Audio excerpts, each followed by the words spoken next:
আজকে আমরা দেখতে পাচ্ছি যে আশা নিয়ে গণঅভ্যুত্থান হয়েছিল সে আশার অনেক কিছু বাস্তবায়িত হয়নি।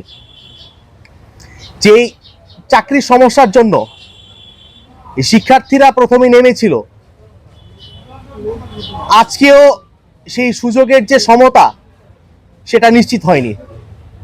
সংবিধানে যে সুযোগের সমতা রয়েছে সেটাকে আসলে শ্রদ্ধা করা হয়নি। আমরা বিগত অন্তর্বর্তীকালীন সরকারকেও দেখেছি, তারা আসলে জুলাইয়ের আকাঙ্ক্ষা বাস্তবায়ন করতে অনেকটা ফেইল করেছে। এবং বর্তমান বিএনপি সরকারকেও দেখছি জুলাইয়ের আকাঙ্ক্ষা বাস্তবায়নের ক্ষেত্রে তাদের অবহেলা এবং অনেক ক্ষেত্রে অনেকের অবজ্ঞা স্পষ্ট। যে জুলাই সনদের ব্যাপারে গণভোটে বাংলাদেশের আপামর জনগণ হ্যাঁ ভোটে রায় দিয়েছিল, সেই জুলাই সনদকে নিয়ে যা মহান সংসদে প্রতিনিয়ত অবজ্ঞা, অবহেলা, কটূক্তি চলছে। এবং আমাদের মাননীয় প্রধানমন্ত্রী যেখানে তার নির্বাচনী জনসভায় গণভোটে হ্যাঁ পক্ষে তিনি প্রকাশ্যে প্রচারণা চালিয়েছিলেন, আজকে সেই বিষয়গুলোকে সরকারের পক্ষ থেকে, বিএনপির পক্ষ থেকে অস্বীকার করার একটা পায়তারা আমরা দেখতে পাচ্ছি। তো মূলত জুলাইয়ের যে আকাঙ্ক্ষাগুলো বাস্তবায়িত হয়নি, এই যে বিভিন্ন মহলের জুলাই ভুলিয়ে দেওয়ার চেষ্টা, সেটার আসলে প্রতিবাদ এবং জুলাইয়ের যে গণ আকাঙ্ক্ষা সেটা জনমানুষের মানসপটে আবারও ফুটিয়ে তোলার জন্যই আমাদের এই জুলাই গণজাগরণ। বুদ্ধিবৃত্তিকভাবে, অনেকে রাজনৈতিকভাবে, আমলাতন্ত্রের জায়গা থেকে বা আরো বিভিন্ন জায়গা থেকে জুলাইকে যে ভুলিয়ে দেওয়ার অপচেষ্টা করা হচ্ছে, সেই চক্রান্ত আসলে সফল হয়নি। জুলাই বাংলাদেশে আটকে নেই। এই জুলাই থেকে অনুপ্রাণিত হয়েছিল আমাদের নেপালের ছাত্র জনতা, তারা অভ্যুত্থান ঘটিয়েছে।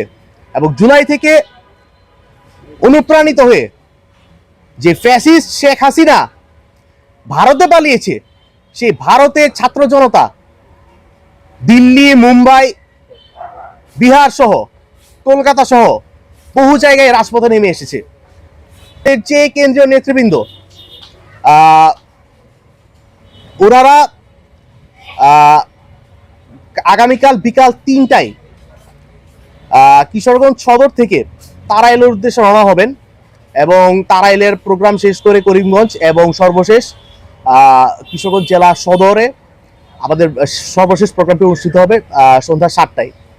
আর আমাদের এখানেই আমাদের ওই যে নজরুল চত্বরের মুক্ত মঞ্চে এখানে আমাদের প্রোগ্রামটা অনুষ্ঠিত হবে। এই প্রোগ্রামে উপস্থিত থাকবেন এনসিপির সংগ্রামী আহ্বায়ক জনাব নাহিদ ইসলাম এমপি, উপস্থিত থাকবেন এনসিপির বিপ্লবী সদস্য সচিব জনাব আক্তার হোসেন এমপি,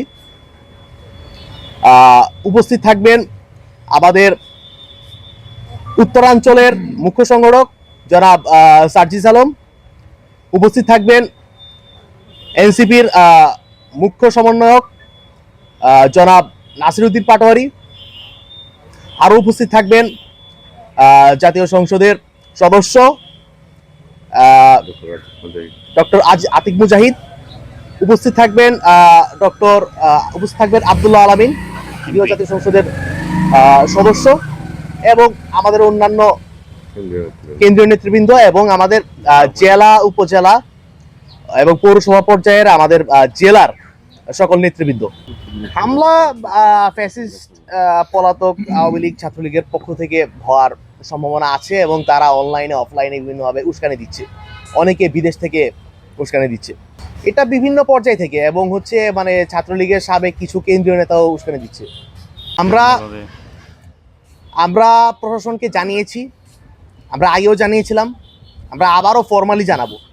এখন তথ্য কতটুকু নির্ভরযোগ্য, সঠিক, সেটা যাচাই করার দায়িত্ব তো প্রশাসনের, গোয়েন্দা সংস্থার, সেটা তো আমাদের কাজ না।